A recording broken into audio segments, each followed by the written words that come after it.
వాయువు అంటే గాలి, ఆకాశము.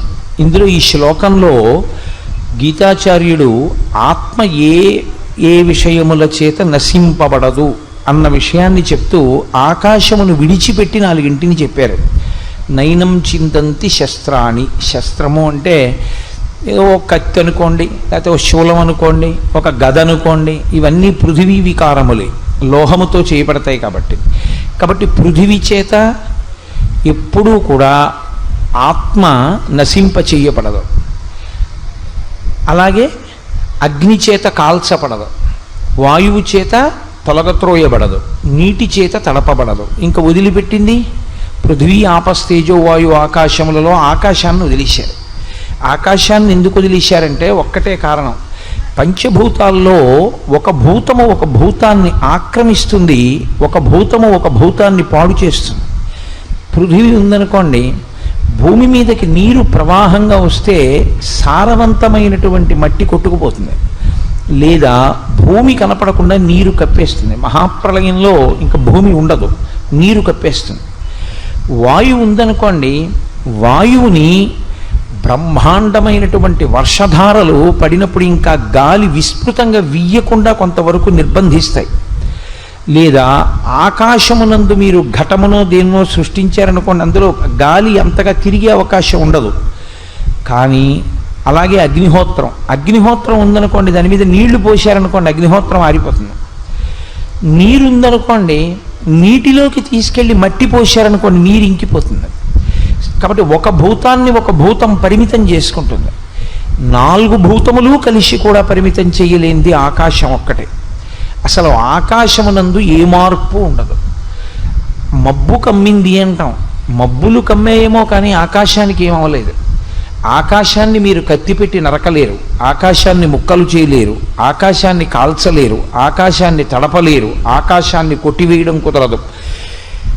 ఆత్మ ఎలా ఉంటుందో ఆకాశం అలాగే ఉంటుంది. అందుకే ఆకాశము చేత ఆత్మ మాత్రము త్రోయబడదన్న మాట వాడలేదు. ఎందుకంటే రెండూ సమానమైనటువంటి స్థాయిలో ఉంటాయి కాబట్టి పంచభూతములలో 4 వాడారు తీసుకొచ్చి. కనపడకుండా అంటే పైకి తెలియదు, స్పష్టంగా 4 భూతములను వాడారన్న మాట తెలియదు. తెలియకపోయినా నైనం చిందంతి శస్త్రాణి నైనం దహతి పావకః నచైనం క్లిదయంత్యాపో నశోషయతి మారుతః. ఆ ఆత్మ నీవై ఉన్నావు, ఆ ఆత్మయే నీ యందున్నది. నీ యందుండడం కాదు, అసలు యథార్థమునకు ఆత్మ ఉండి అది తొడుక్కుంటోంది దేహాలని. మనం బట్టలు తొడుక్కున్నట్టే నిన్నను మీరు విన్నారుగా, వాసాంసి జీర్ణాని యథా విహాయ నవాని గృహ్ణాతి నరూపరాణి. ఈ శరీరాన్ని విడిచిపెడితే ఇంకో శరీరాన్ని పుచ్చుకుంటోంది ఆత్మ. అది కట్టుకున్న బట్టలు లాంటివి. ఈ ఆత్మ కాలమునందు పోదు, శరీరము కాలమునందు ఉండదు. ఈ రెండిటికి ఉండేటటువంటి వైరుధ్యం అది. కాలమునందు ఉండు అని పట్టుకున్నా ఉండనిది శరీరం, కాలమునందు వెళ్ళిపోని మీరు అన్నా వెళ్ళనిది ఆత్మ. కాలాతీతమై ఆత్మ ఉంటుంది. ఆ ఆత్మయే మనమందరమై ఉన్నాం. కానీ అజ్ఞానం ఎక్కడొచ్చింది అంటే మనము దేహము అనుకోవడం వల్ల వచ్చింది. కానీ ఏమంటే ఆత్మ అలా ఉంటుంది అంటున్నారు కదా, నైనం చిందంతి శస్త్రాన్ని, అది దేనికి కాల్చబడదు, తడపబడదు, కొట్టబడదు అంటున్నారు కదా, ఇది ఎలా సంభవం? నేను దీని గురించి ఇప్పుడు విశేషమైన ప్రసంగం చేసే అవకాశం లేదు. కానీ యథార్థానికి ఈ ఒక్క శ్లోకం అర్థమయ్యేట్టు చెప్పడానికి దీనికి పడుతుందో 15 రోజులు. కానీ మీతో నేను సూక్ష్మంగా ఒక విషయం మనవి చేస్తే మీరు బాగా పట్టుకోగలుగుతారు. ఒక కర్ర ఏం చేస్తుందో కర్ర యొక్క నీడ అదే చేస్తుందని మీరు ఊహించకూడదు. నేను ఏం చేస్తానో నా ప్రతిబింబం అది చేస్తుంది అని మీరు అనకూడదు. ఎందుచేత అంటే నాకు ఉన్న శక్తి వేరు, నా ప్రతిబింబమునకున్న శక్తి వేరు. నేను ఏం చేస్తానో అది చేసినట్లు కనపడుతుంది తప్ప స్వతంత్రముగా చేయగలిగిన శక్తి నా ప్రతిబింబానికి లేదు. రాతి నీడ రాతిలా ఉంటుందేమో కానీ రాయి కొట్టినట్టు రాయి నీడ కొట్టలేదు. కర్రలాగే కర్ర నీడ ఉంటుందేమో కానీ కర్ర కొట్టినట్టు కర్ర నీడ కొట్టలేదు. ఇందువల్ల నేను లేని నాడు నా ప్రతిబింబం లేదు, కర్ర లేని నాడు కర్ర నీడ లేదు, రాయి లేని నాడు రాయి నీడ లేదు. దీని మీద అది ఆధారపడింది. ఆత్మ మీద ఈ పంచభూతములు ఆధారపడ్డాయి. పంచభూతములే జగత్. జాయతే గచ్చతే ఇది జగత్ అంటారు, వచ్చి వెళ్ళిపోయేది. దీన్ని వేదాంతంలో తేలికగా అర్థమయ్యేటట్టు చెప్పడానికి ఒక మాట చెప్తే మీరు బాగా తొందరగా పట్టేసుకుంటారు. పంచభూతములు ఆత్మ వలన ప్రకాశిస్తున్నాయి తప్ప పంచభూతముల వలన ఆత్మ ప్రకాశించట్లేదు. దీన్ని నేను తన్మాత్రలతో సమన్వయం చేశాను అనుకోండి, మీరు వెంటనే పట్టుకుంటారు. పంచభూతములే మనలో సూక్ష్మభూతములుగా శబ్ద స్పర్శ రస రూప గంధములుగా ఉంటాయి. శబ్దము ఆకాశ సంబంధము, అందుకే ఆకాశంలో ప్రయాణం చేస్తాయి శబ్ద తరంగాలు. నేను మాట్లాడిన మాటలు తరంగములుగా ఆకాశమునందు వ్యాప్తి చెంది మీ చెవుల్లోంచి లోపలికి పెడతాయి. కాబట్టి బయట ఆకాశము శబ్దము ప్రతీకగా ఉంటుంది, తన్మాత్ర అంటారు. శబ్ద స్పర్శ, స్పర్శకి చర్మము హేతువు. ఈ స్పర్శ తగలాలి అంటే స్పర్శకి చల్లతనం ఉంటుంది. ఇందులో పృథివీ ఆపస్ తేజో వాయు ఆకాశముల యందు ఈ పృథివికి చల్లతనంగా ఉండడం, స్పర్శకి శక్తి కలిగి సుఖాన్ని ఇచ్చేటటువంటి స్పృహ ఒకటి ఉంటుంది. అందుకే ముట్టుకుంటే సంతోషం కలగడం, ముట్టుకుంటే చికాకు కలగడం జరుగుతూ ఉంటుంది. రస, రుచి. రుచి ఇక్కడ నాలుక చెప్తుంది, బయట ఈ రుచి నీటికి సంబంధించినది. పంచభూతములలో నీళ్ళే రుచికి కారణం. నీరు అన్నది లేదనుకోండి, అసలు రుచి అన్నది లేదు. వంకాయని వంకాయగా వండండి, మాడి బొగ్గు అవుతుంది, నీళ్లుంటేనే ఉడుకుతుంది. బియ్యాన్ని అన్నం వండండి, నీళ్లు లేనిదే రుచి రాదు. నీరు లేకుండా అన్నం తినండి, అసలు ప్రాణం ఉండదు. కాబట్టి నీటికి రుచికి అవినాభావ సంబంధం. ఈ రుచి పంచభూతములలో ఒకటిగా లోపల ఉంటుంది. ఏది రుచి రూపంలో ఉంటుంది, నీరు. శబ్ద స్పర్శ రస రూప. బయట ఉండేటటువంటివన్నీ కనపడాలి అంటే వెలుతురు ఉండాలి. వెలుతురు ఉంటేనే కనపడతాయి. చీకట్లో ఏం కనపడతాయి? ఆ వెలుతురు ఇక్కడ కంటిని ఆశ్రయించి ఉంటుంది దృష్టి రూపంలో. ఆకాశ, ఆ ఆకాశమే ఇక్కడ నిజానికి ఆత్మరూపంలో ఆవహించి ఉంటుంది. ఈ ఆకాశమే యథార్థమునకు ముక్కలు కాకుండా ఉంటుంది. ఇందులో మీరు చూడండి, ఈ శబ్ద స్పర్శ రస రూప గంధములనేటటువంటి ఐదింటిని వేటిని మనం అనుభవిస్తున్నామో, ఈ అనుభవింపబడేటటువంటి ఐదు కూడా నాలో ఉన్నటువంటి ఆత్మ వలన తెలియబడుతున్నాయి తప్ప ఆత్మ లేకపోతే ఇది తెలియబడేది కాదు. మీరు కొంచెం జాగ్రత్తగా విచారణ చేసుకుంటే మీకు అందిపోతుంది. నీరుంది, ఆత్మ లేదు. దానికి రుచి ఉంది అని గ్రహించేది ఏదైనా ఉంటుందా? ఆత్మ ఉంది కాబట్టి నీరు ప్రకాశిస్తోంది. అలాగే ఆత్మ ఉంది కాబట్టి పృథివీ ప్రకాశిస్తోంది. ఆత్మ ఉంది కాబట్టి వాయువు ప్రకాశిస్తోంది. ఆత్మ ఉంది కాబట్టి నీరు ప్రకాశిస్తోంది. ఆత్మ లేనినాడు ఇవన్నీ అసత్. ఆత్మ ఉన్ననాడు ఆత్మ చేత ఇవి ప్రకాశిస్తుంటాయి. ఇదే విశ్వందర్పణ దృశ్యమానదగరీ తుల్యం నిజాంతర్గతం అంటారు దక్షిణామూర్తి స్తోత్రంలో శంకర భగవత్పాదులు. కాబట్టి యథార్థమునకు ఇవన్నీ ఆత్మ వలన ప్రకాశిస్తున్నాయి. ఆత్మ వలన ప్రకాశించేవి ఆత్మని ఎలా పాడు చేస్తాయి? దాని మీద ఆధారపడి ప్రకాశిస్తున్నాయి. అది లేనినాడు వాటికి ప్రకాశం లేదు. లేనప్పుడు ఇవి ఎలా ఆత్మని పాడు చేయగలిగినవి ఉంటాయి? అవి పాడు చెయ్యలేవు. కానీ ఆత్మ లేకపోవడం అన్నది ఉండదు, ఎప్పుడూ ఉంటుంది ఆత్మ. ఆ ఆత్మ చేత ప్రకాశింపబడుతూ ఈ అసద్వస్తువులన్నీ సద్వస్తువుల్లా కనపడుతుంటాయి. అందుకే నైనం చింతంతి శస్త్రాణి, ఈ పంచభూతములు కలిసినా కూడా అసలు ఆత్మని ఏమీ చెయ్యలేవు. అది ఎప్పుడూ ఉంటుంది. ఈ శ్లోకాన్ని చెప్పడంలో మీరు ఒక పెద్ద మర్మాన్ని గ్రహించవలసి ఉంటుంది. ఇప్పుడు ఆది ఉన్నది దేనికి? అనాది అయినది ఏది? ఆది అంటే మొదలు, అనాది మొదలు లేనిది. ఆత్మ ఎప్పుడు ఉన్నది అంటే దానికి మొదలు ఉందా? మొదలుంటే దానికి అనాది ఎందుకు అవుతుంది? ఎప్పుడు ఉన్నది ఎందుకు అవుతుంది? దానికి కూడా ఎప్పుడో ఆత్మ ఉండడం ప్రారంభమైతే ఈ శరీరంలాగే ప్రారంభం అవుతుంది. కాబట్టి ఆత్మకి ఆది లేదు, అనాది. అది ఎప్పటి నుంచో అలాగే ఉంది. ఉన్నది ఉన్నట్టు ఉన్నది, కానీ ఉన్నదన్నది మనకి ఎరుకలోకి రావట్లేదు. శరీరము ఆది, చేసుకున్న పాపపుణ్యముల వలన శరీరం వస్తుంది. ఇక్కడ నన్ను మీరు ప్రశ్న ఇయ్యచ్చు, ఏమండి చేసుకున్న పాపపుణ్యముల వలన శరీరం వస్తుందని మీరు అంటున్నారు కదా, చేసుకున్న పాపపుణ్యముల వలన శరీరం వస్తే అసలు మొట్టమొదట శరీరం వచ్చినప్పుడు ఏ పాపపుణ్యాల వల్ల వచ్చింది? అప్పుడు పాపపుణ్యాలు చేయడానికి మొదటి శరీరం ఎలా వచ్చింది? దానికి ముందు పాపపుణ్యాలు ఎవరు చేశారు అంటే నేనంటాను అది మాయ వలన వచ్చింది. ఇప్పుడు ఆ మాయ వలన ఎలా వచ్చిందని మీరు అడిగారు అనుకోండి, నేను ఒక మాట చెప్తాను. ఇవన్నీ మీరు తెలుసుకుంటే మీకు వచ్చే ప్రయోజనం ఏమిటని అడుగుతాను. మంచిదే, అంటే ఉన్న సమయాన్ని బట్టి ఏది పక్కన పెట్టాలి, ఏది తెలుసుకోవాలి అన్నది చెప్పేవాడికి తెలిసి ఉండాలి, వినేవాడికి తెలిసి ఉండాలి. ఇప్పుడు నేను వలలో పడ్డాను, ఇప్పుడు ఆ వలలోంచి నేను బయటపడాలి. నేను వలలో ఎన్ని గంటలకు పడ్డాను, ఎప్పుడు పడ్డాను, ఎలా పడ్డాను, ఇది ఆలోచించడం ప్రధానమా, వలలోంచి నేను ఎలా బయటపడతానని ఆలోచించడం ప్రధానమా? మీకు రెండో ఉదాహరణ చెప్తాను. నేను ఎన్నడూ చూడలేదు, మా పెద్దనాన్నగారు అమ్మాయి హైదరాబాద్లో ఉంది.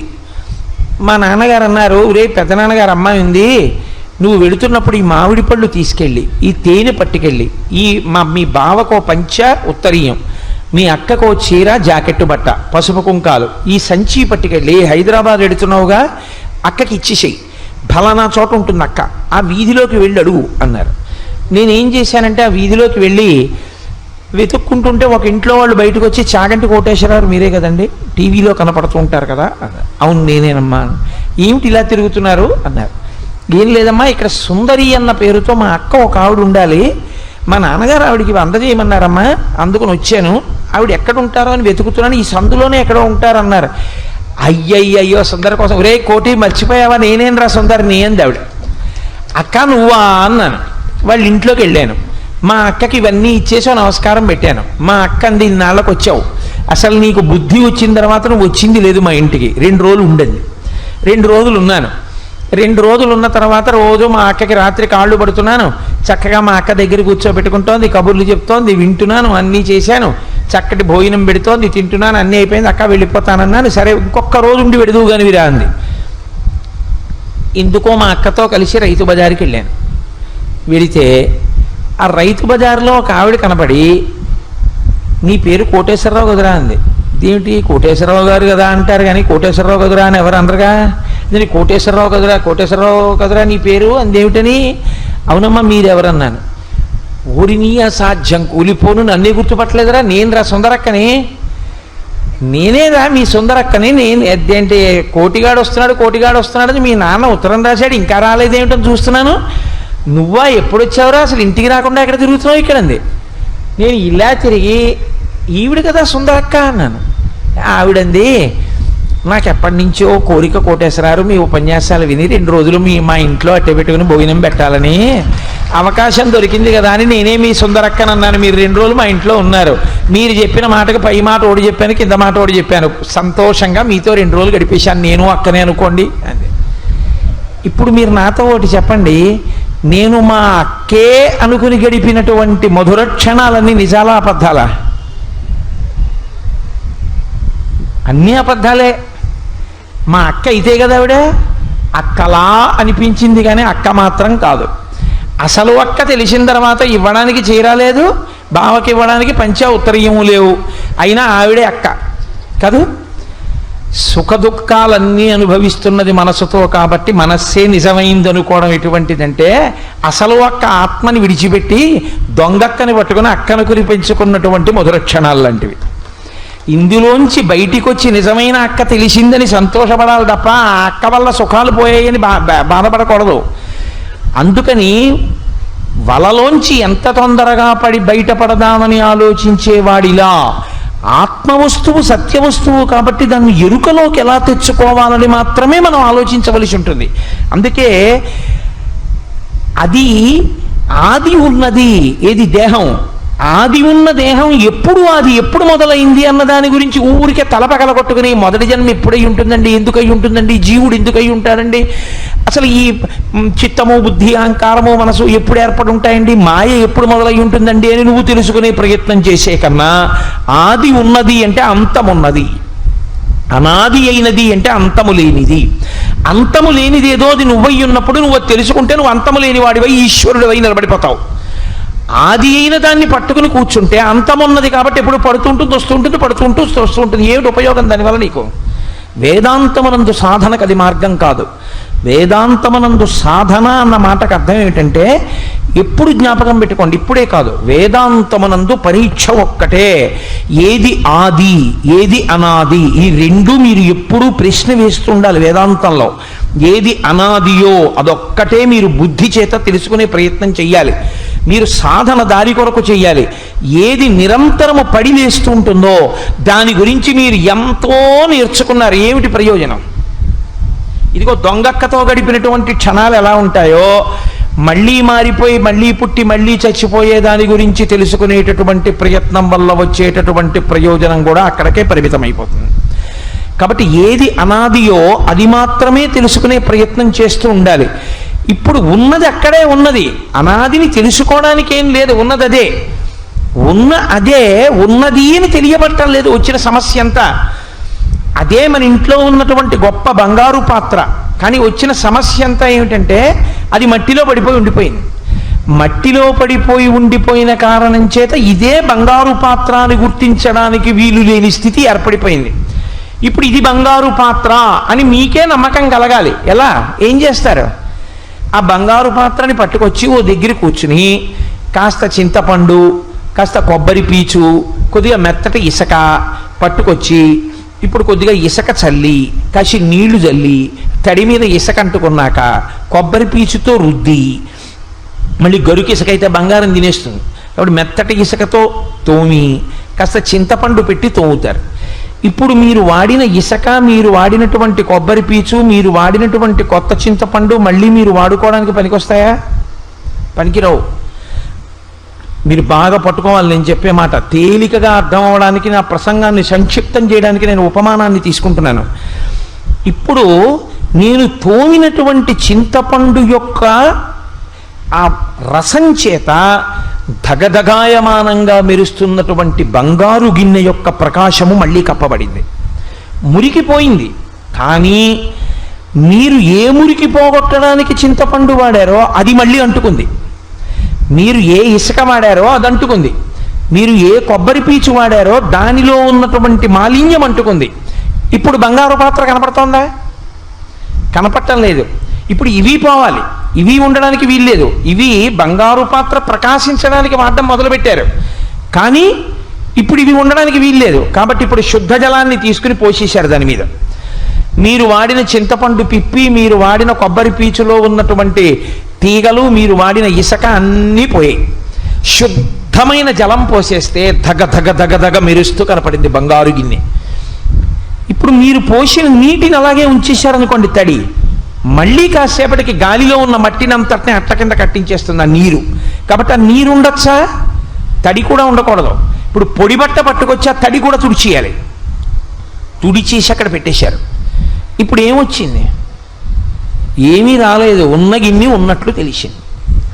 మట్టిలో పడిపోయిన బంగారు గిన్నె ఉన్నదా లేదా అని అనుమానం వచ్చిన బంగారు గిన్నె బంగారు గిన్నె అని ప్రకాశించింది. ఇప్పుడు ఇంకేం చేయాలి బంగారు గిన్నె అని తెలుసుకోవడానికి? ఏమీ చేయక్కర్లేదు. బంగారు గిన్నె అని తెలిసేంత వరకే చెయ్యాలి. బంగారు గిన్నెగా ప్రకాశమును పొందిన తర్వాత అలా వదిలేయడమే. అలాగే ఉన్న ఆత్మని తెలుసుకోవడానికి, తెలుసుకోవడము అన్న మాటలో మీరు ఒక విషయాన్ని గమనించవలసి ఉంటుంది. తెలుసుకునేది ఒకటి ఉండదు, మళ్ళీ తెలుసుకునేది ఉంటే రెండవుతాయి. మీరే ఆత్మ అన్న అనుభవంలో నిలబడిపోతారు. ఆ అనుభవంలో నిలబడిన తర్వాత ఇంకా మళ్ళీ చెప్పడానికి రెండో వస్తువు ఉండదు. మీరు చెప్పే ప్రయత్నం చేశారనుకోండి ఆత్మ గురించి, అప్పుడు ఏమవుతుందో తెలుసా అండి? దానికన్నా రెండో వారిగా నించున్నారు కాబట్టి మళ్ళీ దాని ప్రకాశంతోనే చెప్పాలి. పటకారని మీరు పట్టుకోవాలి, కానీ పటకార మిమ్మల్ని ఎప్పుడూ పట్టుకోలేదు. అలాగే ఆత్మ ప్రకాశం చేత మీరు చెప్పాలి, కానీ మీరు ఆత్మని ప్రకాశింప చెయ్యలేరు. మీరు కొత్తగా దాని గురించి మాట్లాడడం కుదరదు. అందుకే ప్రపంచం మొత్తం మీద ఎంగిలి కాని ఏకైక వస్తువు ఉంటే ఆత్మ ఒక్కటే. ఎందుకంటే ఆత్మ గురించి చెప్పలేం కాబట్టి, నోటిలోకి రాదు కాబట్టి వాగ్రూపంలో ఆత్మ ఎంగిలి కాదు, అనుభవముగా తానుగా నిలబడిపోతుంది. అందుకే ఆత్మానందమును అనుభవించాడంటారు. తప్ప మాట. ఆత్మానందం అనుభవించాడు అంటే అనుభవించిన వాడోడున్నాడు ఆత్మానందం అవుతుంది అని గుర్తు కాదు. తాను ఆత్మానందమై ఉండిపోయాడు. అందుకే పరానందాభిక్యం రసగితి రసం తద్భజనవాన్ అంటారు శంకర భగవత్పాదులు. శంకర భగవత్పాదులలా బోధ చెయ్యగలిగినటువంటి గురువు ఈ లోకంలో పుట్టలేదు, పుట్టగలడని నమ్మకం లేదు. ఈశ్వరానుగ్రహం కలిగితే పుట్టాలంతే. అందుకే ఆయన మాటలు అలా ఉంటాయి. తాను ఆత్మానందమైపోతాడు, రాశీభూతమైన ఆత్మానందమే తానై నిలబడతాడు. బంగారు గిన్నెని కొత్తగా మీరేమీ చేయకుండా బంగారు గిన్నె అని ప్రకాశించినట్లు తానే రాశీభూతమైన ఆత్మానందమై నిలబడిపోతాడు. తాను ఆత్మానందమై నిలబడిపోయిన నాడు దుఃఖ స్పర్శ లేదు, అన్నిటికీ తాను సాక్షి. ఆ సాక్షిగా నిలబడ్డంలో ఇది పడిపోవడానికి కూడా సాక్షి. తాను చెదరని వస్తువు, చెరగని వస్తువు, తరగని వస్తువు, నశించని వస్తువు అని తెలుసుకున్న ఉత్తర క్షణంలో దాని పర్యాయపదమే బ్రహ్మము కాబట్టి తాను బ్రహ్మమై కాదు, తాను బ్రహ్మముగా జ్ఞానమును పొంది బ్రహ్మముగా నిలబడిపోతాడు. ఇలా నిలబడగలిగినటువంటి స్థితిని చేరడానికి సాధనా ప్రక్రియ, దీని కొరకు వస్తాయి. గురువుగారి దగ్గర శ్రవణం చేస్తాడు, శాస్త్రములను చదువుకుంటాడు, బాగా అనుష్ఠానం చేస్తాడు.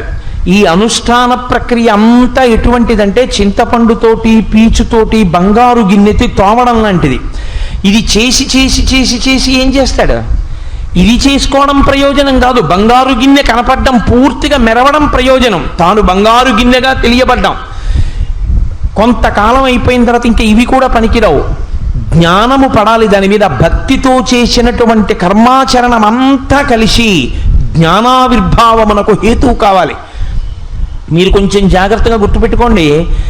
మరుగునీళ్లు నేను నీళ్లు కాచుకుంటున్నాను, మంచి శీతాకాలం, తెల్లవారుజామున 4 గంటలు స్నానం చేసి నేను సంధ్యావందనం చేసుకుని ఎక్కడికో వెళ్ళాలి. నీళ్లు కాచుకుంటూ పొయ్యి దగ్గర నిలబడ్డాను. నాకు ఎంతో హాయిగా ఉంది, శీతాకాలం కాబట్టి ఆ నీళ్లు కాచుకుంటుంటే పొయ్యి సెగ తగులుతూ ఎంత హాయిగా ఉందో అనిపించింది. నేను ఇప్పుడు ఆ పొయ్యి దగ్గర నీళ్లు కాచుకుంటూ నించున్నాను. ఇది కూడా నా సొంతం కాదు, సురేశ్వరాచార్యులు వారు శంకర భాష్యానికి చేసిన వార్తికంలో ఉపమానాన్ని చెప్తున్నాను. ఆయన రొట్టెలు అన్నారు, నేను వేడి నీళ్లు అన్నాను. అలా నిలబడితే ఆ నీళ్లు ఉడుకుతున్నాయి. మీరేం చేయాలి? ఆ నీళ్లు దింపేయాలి. పొయ్యి వేడి తగులుతోంది కదా అని నించున్నారు, నీరు ఆవిరైపోతుంది. మీరు చేసేటటువంటి కర్మలు ఎప్పటి వరకు చేసుకుంటూ పెడతారంటే, నీళ్ళు ఎప్పుడు పోస్తారంటే ఈ చింతపండు పిప్పి అవి కూడా ఇక బంగారు గిన్నె మీద ఉండక్కర్లేదు, తీసేస్తారు. ఆ జ్ఞానావిర్భావం, అందుకే జ్ఞానగంగా అంటారు, ప్రవహిస్తుంది. అది పడేంత వరకు. అప్పుడు ఇక ఈ కర్మల యందు కూడా ఇవే ఇలాగే చెయ్యాలనేటటువంటి స్థితి నుంచి కూడా పైకెక్కుతాడు. ఎక్కి సంతతము తనలో తాను రమించగలిగిన స్థితికి ఎదుగుతాడు. ఇప్పుడు ఆ నీళ్లు కూడా తుడిచేశాడు. అంటే అప్పుడప్పుడు అలా నిలబడడం, అప్పుడప్పుడు బాహ్య ప్రపంచంలోకి రావడం, రెండుగా ఉంటాడు. ఒక స్థితిలో ఆ బట్ట పెట్టి తుడిచేసిన తర్వాత ఇక బంగారు గిన్నెగా ఉండిపోయినట్లు తాను ఎప్పుడూ 3 అవస్థలకి సాక్షిగా 4వదిగా నిలబడతాడు. అదే తురియం. లలితా సహస్రంలో సర్వావస్థ వివర్జిత అంటారు వ్యాసుల వారు. అప్పుడు 3 అవస్థలకు తాను సాక్షి. మనస్సు ఇంద్రియములు పైకి లేచాయి, జాగ్రత్త, దానికి సాక్షిగా ఉంటాడు. ఓహో, మనసు లేచింది, కోరికలు కోరుతోంది, తిప్పుతోంది, ఇంద్రియములు సుఖాలు అంటున్నాయి, ఇంద్రియములు దుఃఖములు అంటున్నాయి, చూస్తూ ఉంటాడు తమాషా. స్వప్నము, ఓహో ఇది పడుకుంది, ఇంకా మనసు లేచి ఉంది, మనసు తమాషా కళని సృష్టిస్తోంది అని మనసుకి సాక్షిగా ఉంటాడు. సుషుప్తి, ఈ మనస్సు ఇంద్రియాలు ఆత్మలోకి వెళ్ళిపోయి ఏ అలజడి లేకుండా ఆత్మ ఒక్కటే ఉంటుంది. ఆ సుషుప్తి యందు ఓ మనసు ఇంద్రియములు కూడా లయమైపోయి ఇప్పుడు ఆత్మ ఒక్కటిగా నేనున్నాను, దానికి కూడా సాక్షిగా ఉంటాడు. అందుకే రమణ మహర్షి దగ్గరికి వెళ్ళి, రాత్రి బాగా నిద్ర పట్టిందా అంటే, రాత్రి ఇది బాగా నిద్రపోయింది అనేవారు. అంటే ఎప్పుడూ ఆయన సాక్షియే. ఇది అద్వైత సిద్ధాంతమనందు భగవద్గీత యొక్క చరమ ప్రయోజనము. ఆ స్థితికి ఎదిగిపోయినప్పుడు సాక్షిగా తాను నిలబడతాడు. ఈ సాక్షిత్వమును ఎవడు పొందాడో వాడు ఆత్మ అయ్యాడు తప్ప, నాలా శ్లోకం చెప్పి నాలా ఉపన్యాసం చెప్పినటువంటి వాడు ఆత్మ అయిపోయిన వాడు కాడు. ఎవడు ఆత్మగా నిలబడగలిగినటువంటి ప్రజ్ఞ సంపాదించాడు అంటే, తాను అలా వెనక్కి అడుగులు వేయడం రావాలి. అందుకే ఈ సాధన యందు ఏమవుతుందంటే నిశ్శబ్దం. ఈ సాధన యందు తన నడక ఎవ్వరికి వినపడదు, తన నడక ఎవ్వరికి తెలియదు. నేను ఇలా నడిచొస్తున్నాను అనుకోండి, అందరికీ తెలుస్తుంది. నేను నడుస్తున్నాను అనుకోండి, శబ్దం అవుతుంది, కోటేశ్వరారు నడుస్తున్నారని తెలుస్తుంది. నేను వెనక్కి వెడుతున్నాను అనుకోండి, వెనక్కి వెళ్ళడం అంటే నేను ఆత్మసాక్షిగా నిలబడి, నేను ఆత్మగా నిలబడి నా ఇంద్రియాలని మనస్సులోకి తీస్తున్నాను అనుకోండి, మీకు ఎవ్వరికీ తెలియదు. నేను మనస్సుని ఆత్మలో పెడుతున్నాను అనుకోండి, ఎవ్వరికీ తెలియదు. నేను సాక్షిగా ఉండి నా ఇంద్రియాలని, నా మనస్సుని, లోకాన్ని చూస్తున్నాను అనుకోండి, అప్పుడు నేను సాక్షిత్వమును పొంది ఆత్మగా నిలబడ్డానన్న విషయం మీకు ఎవ్వరికీ తెలియదు. లోకంలో ఏమనిపిస్తుందంటే మనం ఎలా కనపడుతున్నామో ఆయన కూడా అలా కనబడతాడు, అదిగో ఆయన అలాగే నిలబడ్డాడు అనుకుంటాం. కానీ కాదు, ఆయన ఆత్మగా నిలబడినవాడు. ఆయనే రాళ్ల మధ్యలో ఉన్న సాలగ్రామం.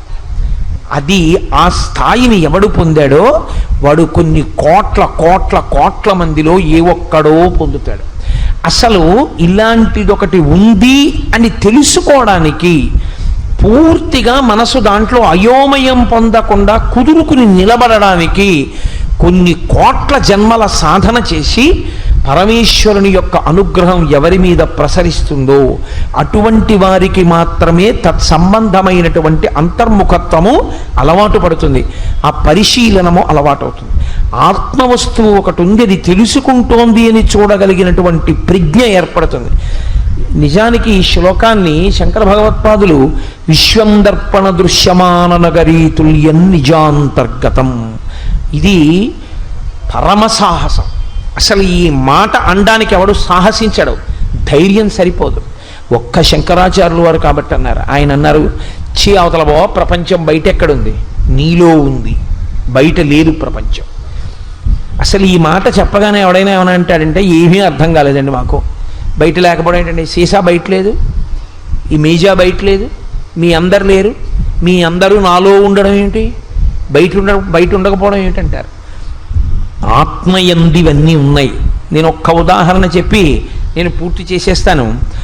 ఆత్మ యొక్క ప్రకాశం చేత మనసు ప్రకాశిస్తుంది. మనసు స్వతంత్రముగా ప్రకాశించలేదు. బ్యాటరీ లైట్లో ఉండే బల్బు తనంత తాను వెలగదు. మనం ఏమంటామంటే ఆ బల్బును చూసి ఇదిగో బల్బు వెలుగుతోందంటాం, బ్యాటరీ లైట్ వెలుగుతోందంటాం. కాదు, బ్యాటరీ లైట్ కాదు వెలిగేది, లోపల ఉన్నటువంటి బ్యాటరీలోంచి ప్రవహిస్తున్నటువంటి శక్తి ఆ బల్బులోకి ప్రవేశిస్తే అది కొంత కాంతిని వెదజల్లుతుంది. అలాగే ఆత్మ యొక్క కాంతి కన్నుల మీద పడితే కన్నులు చూస్తాయి, ఆత్మ యొక్క కాంతి చెవుల మీద పడితే చెవులు వింటాయి, ఆత్మ యొక్క కాంతి మనసు మీద పడితే అది సంకల్ప వికల్పములు చేస్తుంది. ఇప్పుడు మీరు ఒకటి బాగా జ్ఞాపకం పెట్టుకోండి, మనసుకి స్వతంత్రత లేదు, మనసు స్వయం ప్రకాశకము కాదు. మీరు గమనించారు కదా అక్కడ వరకు. ఇప్పుడు ఈ మనసు ప్రతి విషయాన్ని దానికి మాత్రమే తెలుసు. నాకు ఏది తెలుసో అది మీకు తెలిసి ఉంటే మీరు నా ఎదురుగుండా ఇలా కింద కూర్చుని వినక్కర్లేదు, నేను ఇలా ఎత్తు మీద కూర్చుని చెప్పక్కర్లేదు. భగవద్గీత పుస్తకంలో ఉందా, భగవద్గీత నాలో ఉందా? ఇప్పుడు మీరు కొంచెం జాగ్రత్తగా ఆలోచించండి. భగవద్గీత పుస్తకంలోనే ఉంటే నేను ఆ పుస్తకం లేకపోతే చెప్పలేకపోవాలి. భగవద్గీత నేనయ్యాను ఆ శ్లోకం వరకు అని గుర్తు ఏమిటంటే నాలోకి ప్రవేశించేసింది భగవద్గీతలోంచి, ఇది మనసు పట్టుకుంది. ఇప్పుడు ఈ పట్టుకోగలిగిన శక్తి ఆత్మ యొక్క చైతన్యం చేత వచ్చింది.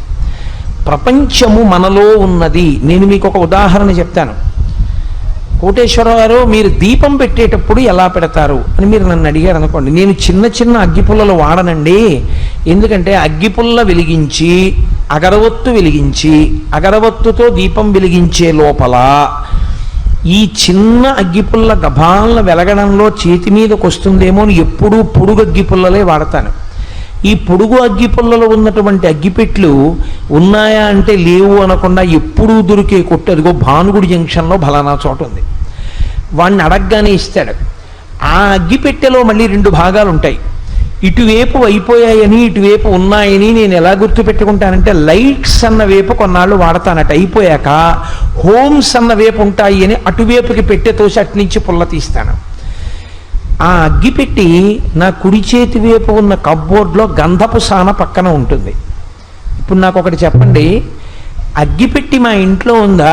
అగ్గిపెట్టె గంధపు సాన పక్కన కప్బోర్డు పూజామందిరంలో వ్యవస్థ అన్నీ ఇక్కడున్నాయా? ఇక్కడున్నాయి. ఇప్పుడు మీరొచ్చి మా ఇంటికి పెద్ద అగ్గి పుల్లల పెట్టి ఎక్కడుంది అని అడిగారు అనుకోండి, మీరు చెప్పగలరా? నాలా చెప్పలేరు. విశ్వం దర్పణ దృశ్యమాన నగరీతుల్యం నిజాంతర్గతం. అద్దాన్ని తీసుకెళ్ళి ఒక కొండ మీద పెడితే పట్టణం అంతా అద్దంలో ఉన్నట్టు నిజానికి ప్రపంచం నీలో ఉంది. ఎంత లోపలికి దీన్ని ఎక్కించుకుంటున్నావో, ఆ మాయతో ప్రతిబింబాన్ని చూసి పట్టు కూర్చున్నావో అంతసేపు దాని యందు అసద్వస్తువు యందు నిలబడిపోతావు.